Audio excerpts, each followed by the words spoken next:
Hi, ഞാൻ Vijayalakshmi. Welcome to our YouTube channel R4V garden. ഇന്നത്തെ എൻ്റെ വീഡിയോ എന്ന് പറയുന്നത് ജൈവ സ്ലറി വളരെ എളുപ്പത്തിൽ നമുക്ക് വീട്ടിൽ എങ്ങനെ തയ്യാറാക്കാം എന്നതിനെ കുറിച്ചുള്ളതാണ്. അപ്പോൾ എല്ലാവരും ഈ വീഡിയോ സ്കിപ്പ് ചെയ്യാണ്ട് മുഴുവനും കാണാനായി ശ്രമിക്കുക.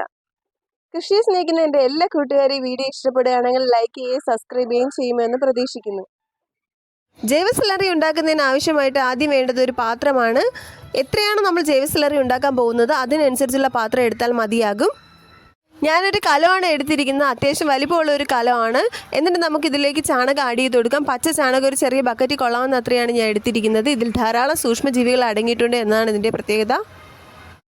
അതിനുശേഷം നമുക്ക് കടലപ്പിണ്ണാക്ക് ചേർത്ത് കൊടുക്കാവുന്നതാണ്. 1 കിലോളം തൂക്കം വരുന്ന കടലപ്പിണ്ണാക്കാണ് ഞാൻ ഇതിൽ ചേർത്തിരിക്കുന്നത്. കടലപ്പിണ്ണാക്കിൽ നൈട്രജൻ, ഫോസ്ഫറസ്, പൊട്ടാസ്യം എന്നിവ തന്നെ അടങ്ങിയിട്ടുണ്ട്. അതുകൊണ്ട് ചെടിയുടെ ഗ്രോത്തിന് ഇത് വളരെയധികം ഹെൽപ്പ് ചെയ്യും. ഇനി നമുക്ക് ശർക്കര ആഡ് ചെയ്ത് കൊടുക്കാവുന്നതാണ്. ഏകദേശം 1/2 കിലോയോളം തൂക്കം വരുന്ന ശർക്കരയാണ് ഞാൻ ഇതിൽ ആഡ് ചെയ്തിരിക്കുന്നത്. ഇത് ചേർക്കുന്നതിലൂടെ ജൈവ സ്ലറിയിൽ ഉണ്ടാകുന്ന ദുർഗന്ധം നമുക്ക് മാറി കിട്ടുന്നതാണ്. കൂടാതെ സൂക്ഷ്മജീവികളുടെ പ്രവർത്തനം ത്വരിതമാക്കാൻ ഇത് സഹായിക്കുകയും ചെയ്യും. എല്ലുപൊടിയും വേപ്പിൻ പിണ്ണാക്കും ഒരേ അനുപാതത്തിൽ നമുക്കിതിൽ ചേർത്ത് കൊടുക്കാം. ഇതിൽ നമുക്കിനി വെള്ളം ഒഴിക്കാം. ഏകദേശം 3/4 ഭാഗത്തോളം വെള്ളം ഞാൻ ഒഴിച്ചിട്ടുണ്ട്. ഇനി ഒരു കമ്പ് ഉപയോഗിച്ച് നമുക്കിതിനെ ഇളക്കി കൊടുക്കാവുന്നതാണ്. ഇളക്കുമ്പോൾ ശ്രദ്ധിക്കേണ്ട കാര്യം എന്ന് പറഞ്ഞാൽ ഒരേ ഡയറക്ഷനിൽ വേണം നമ്മൾ ഇളക്കി കൊടുക്കാനായിട്ട്. ഇതിന് നമുക്കൊരു തുണി വെച്ച് മൂടിയതിന് ശേഷം ഒരു അടപ്പ് വെച്ച് അടയ്ക്കാവുന്നതാണ്.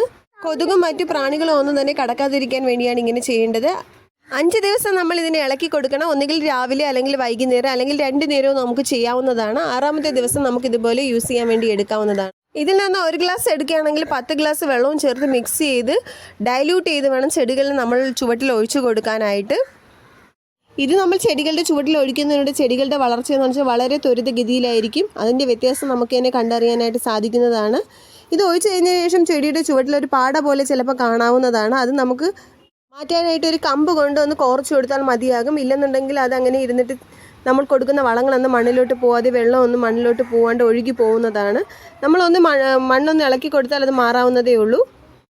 ഇത് പീച്ചിങ്ങ ചെടിയാണ്. അതിൻ്റെ ഇലകളുടെയൊക്കെ വലിപ്പം കണ്ടോ? ഇത് ഒഴിച്ചതിന് ശേഷം ഒത്തിരി വ്യത്യാസമാണ് വന്നിട്ടുള്ളത്. ഇത് പൂക്കാറായി വരുന്നതേ ഉള്ളൂ. പക്ഷേ അതിൻ്റെ ഇലകളെല്ലാം തന്നെ വളരെ ത്വരിതഗതിയിലാണ് വളർന്നിട്ടുള്ളത്. ഇത് എൻ്റെ വീട്ടുമുറ്റത്തെ പാവയ്ക്കയാണ്. കുറച്ച് സ്ഥലമേ വീട്ടുമുറ്റത്തുള്ളൂ. അവിടെ ഞാൻ ഇതെല്ലാം തന്നെ നട്ടിട്ടുണ്ട്. അപ്പോൾ അതിൻ്റെയൊക്കെ വളർച്ചയെന്ന് പറഞ്ഞാൽ ഇത്രയും ഫാസ്റ്റായിട്ട് വരാനുള്ള കാര്യം ഞാൻ ഈ വളമാണ് യൂസ് ചെയ്യുന്നത്. അപ്പോൾ നിങ്ങൾ എല്ലാവരും തന്നെ വീട്ടിൽ ഇതുപോലെ ചെറിയ രീതിയിലൊന്നും ഉണ്ടാക്കി ചെടികൾക്കെല്ലാം ഒഴിച്ചു കൊടുക്കാവുന്നതാണ്. ആഴ്ചയിൽ ഒരിക്കൽ ഒഴിച്ചു കൊടുക്കാം നമുക്കിത്. ഒരുപാട് ഉണ്ടാക്കി വീട്ടിൽ സൂക്ഷിച്ച് വെക്കേണ്ട ആവശ്യകതയൊന്നും തന്നെ ഇല്ല. നമുക്ക് ആവശ്യത്തിനുള്ളത് ഉണ്ടാക്കി ചെടികൾക്ക് ഒഴിച്ചു കൊടുക്കാവുന്നതാണ്. നേർപ്പിച്ച് വേണം ഒഴിച്ചു കൊടുക്കാനായിട്ട്. അപ്പോൾ ഞങ്ങളുടെ ഈ വീഡിയോ ഇഷ്ടമായെങ്കിൽ കൃഷി സ്നേഹിക്കുന്ന എൻ്റെ എല്ലാ സുഹൃത്തുക്കളും സബ്സ്ക്രൈബ് ചെയ്തിട്ടില്ലാത്തവരുണ്ടെങ്കിൽ സബ്സ്ക്രൈബ് ചെയ്ത് ലൈക്ക് ചെയ്തും ഷെയർ ചെയ്തൊക്കെ സപ്പോർട്ട് ചെയ്യുമെന്ന് പ്രതീക്ഷിക്കുന്നു. താങ്ക്